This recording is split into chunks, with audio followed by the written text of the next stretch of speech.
What's going on? It's your favorite anime weeb ninja. I'm Tarasu Ninja, and today we got my happy marriage, which has been postponed since Wednesday.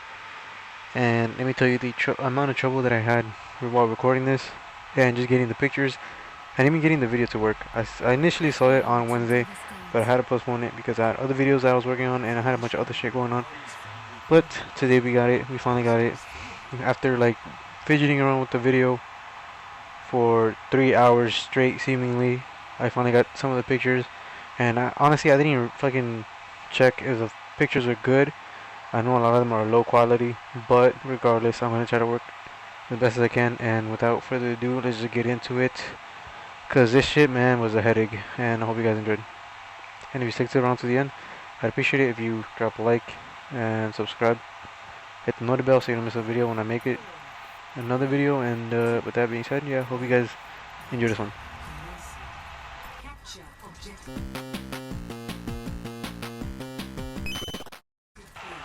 So we start off episode 4 with Mie and a gut-wrenching punch to the gut as she has a nightmare of her father seemingly abandoning her as a child, and Mio's mother basically pleading her dad to not give up on her. And essentially the father's response is maybe if they were in another family where their abilities weren't as necessary or needed.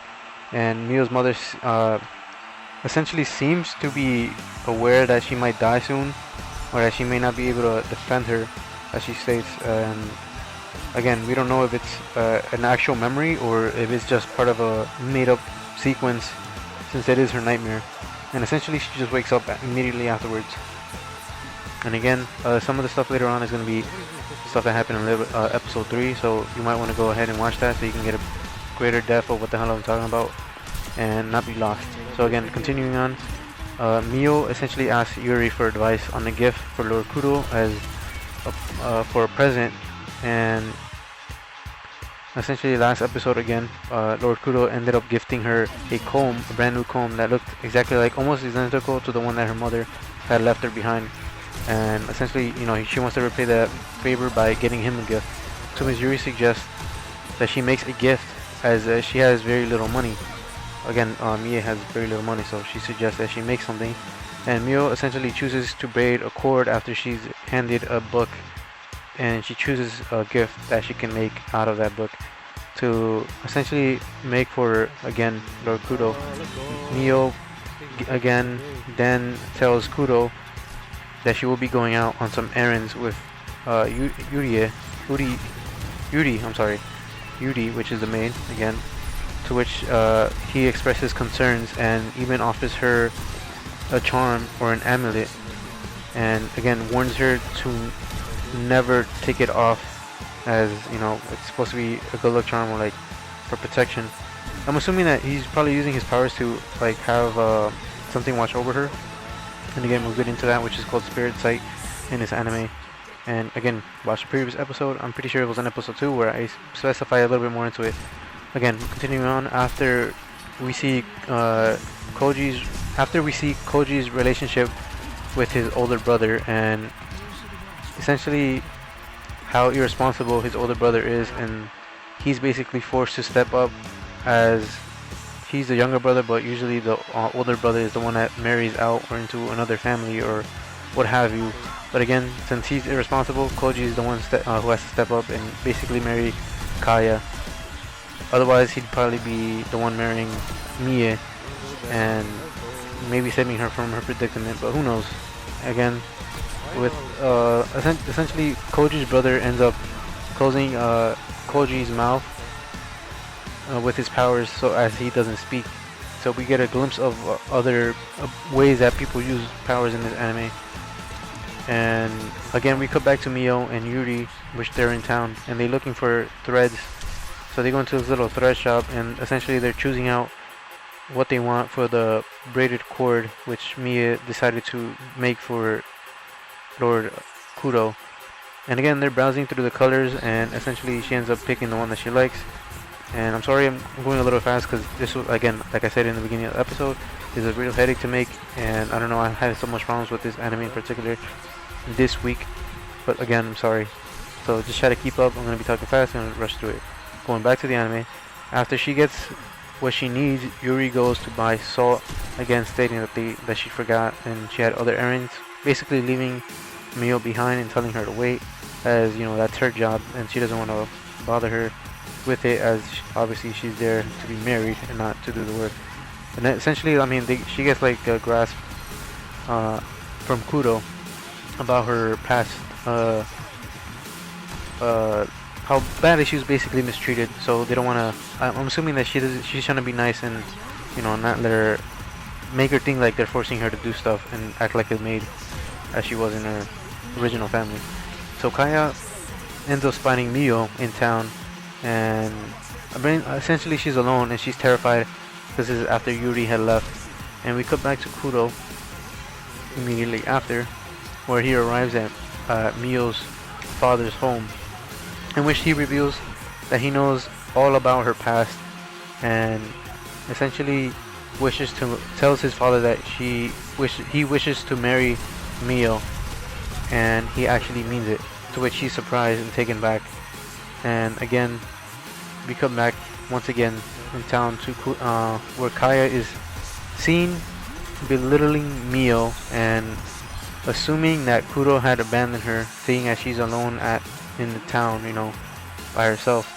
Which Koji, who's in love with Mio, the love interest from the first episode, is being total pushover and does absolutely nothing, and even gets bitched down by Kaya by her telling him to shut up, and he basically just listens and doesn't even try to butt in between Kaya and Mio, just telling her like let's go, and then just one thing literally, and then he's basically shut down. So again we cut back to Kuro, and at this point my respect for this man has gone off to the moon and past that shit, because I gotta give respect to this man. He's going above and beyond to show the love that he has for Mio, and essentially he ends up demanding Mio's father to apologize for the pain that she had to endure while she was living in that house under his roof. And again, like, my respect, hats off to him, man, because this guy is a boss for doing that. Again, so Kaya again telling Mio to beg on her knees for money, and gets all up in her face saying that, like, of course someone like Kuro, who's a well-respected man in the general, is of course not gonna fucking fall in love with you, like, right? That's essentially what she's saying in shorter terms. And Yuri unknowingly, when she comes back, essentially ends up saving Mio, and it basically tells her sister at this point that Mio is essentially gonna marry Kuro and is gonna be her future wife, and which Kaya is obviously taken back by and is in shock by hearing this news. Cutting back to Kuro, he essentially gives Mio's father the chance to apologize, stating that he'll give him some time, but he will not wait for long. And then we cut back to Mio essentially going back home, and she ends up shutting down. And at this point I feel so sorry for her, because she's basically saying that she hates herself and how it's always her fault and all this other stuff, essentially getting really depressed. And I feel so sorry because it's not her. She's a great woman. Like, anyone would be lucky enough to have someone like her in her life, even in real life. Essentially, like, to have such a beautiful woman like her, who genuinely loves you and cares about you, and and has such a heartwarming like aura about her. I don't know how else to put it, but yeah, it was just heart-wrenching. While Kaya is on her way home, she essentially sees Kuro and is mesmerized by his beauty while he's on the way out from her house. And once he arrives home, Kuro, that is, Yuri basically explains to Kuro what had happened in town, and essentially that Mio has been not feeling herself, that she's been emotionless ever since she got home, and saying that she was essentially scared. She had a scared look on her face and was even hurt just being around her sister Kaya, which again, she wasn't there to hear any of the conversation, but she can only assume. And essentially she just tells this to Kuro, and Kuro again confronts, well, I guess not confronts, but he's outside her bedroom door, and essentially says, whenever you're ready to open up, that he'll be there for her to listen to anything that she wants to open up about, anything at all. To which they say goodnight and whatever. So, I'm assuming it's a few days later, even a week later. Essentially, an old maid that used to work for Mio's father's house back when she was younger, at least 3 to 4, which I covered in the second episode. Hannah is an old servant that was working for them, and essentially she was protecting Mio from being locked in the shed, essentially because her father was being upset with her, and a bunch of things went down, which again, if you go back in my video, I have a whole video on that, and you see pictures and understand exactly what I'm talking about. So essentially, she stood up for her, to which she was basically fired on the spot, and she never knew what became of Mio, and vice versa. Mio never knew what happened to Hannah, to which she was actually expressing the fact that she wanted to talk to her. So the fact that Kudo was able to pull that off for her was incredibly nice, and essentially they have their touching moment, their reunion, and Mio spills the beans like, I don't think Kudo's ever gonna love me because I don't have special abilities, and I'm just a useless idiot and shit like that, of course, because of the way her family treated, and now she's basically emotionally scarred, to which Kudo's obviously trying to change that. And essentially Mio finally confesses having the courage from Hannah, basically because she gave her advice and basically cheered her up to the point where she had enough confidence to confront Kudo and basically reveal everything. The fact that she didn't have any spirit sight, the fact that how she really felt, and how she saw herself as just a nuisance, and she literally said, if you want me to die, I'll die for you. If you want me to do anything, I'll literally do it for you, and just let it all out there bare for Kudo to see. And Kudo essentially raises her up, saying that there's nobody else I want besides you. It only ever was you, and essentially says that, yeah, I want to marry you, and he doesn't want her to leave. To which, then asks her, Mio that is, what she actually wants. To which Mio is actually like dumbfounded, like nobody's ever in her life ever asked what she ever wanted. So it was kind of surprising to her, and essentially, she says, I want to stay with you forever, and as long as you allow me, I want to be here with you happily. And Kudo essentially accepts the gift immediately afterwards and says she promises to cherish it. And then comes the end credits, and essentially afterwards it's revealed that Kujo, the original love interest for Mio, was the one that was bitched down earlier by the sister. Essentially, his father is eavesdropping or literally spying on Kudo because he wants to sabotage that marriage so that Mio can end up marrying into his family.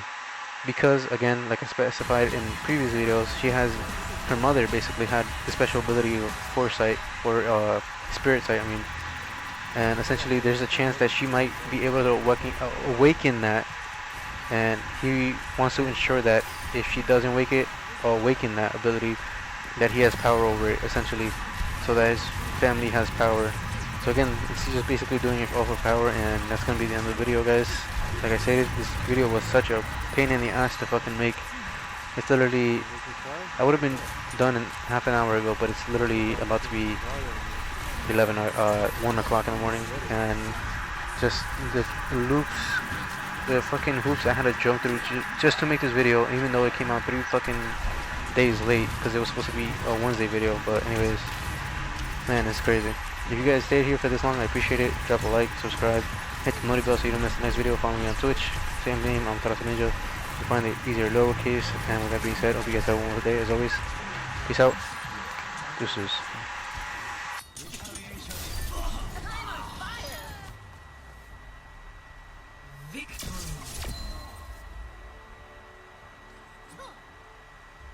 Bro, I literally switched to her at the end, and I got 2 more K. I got 3K, oh shit.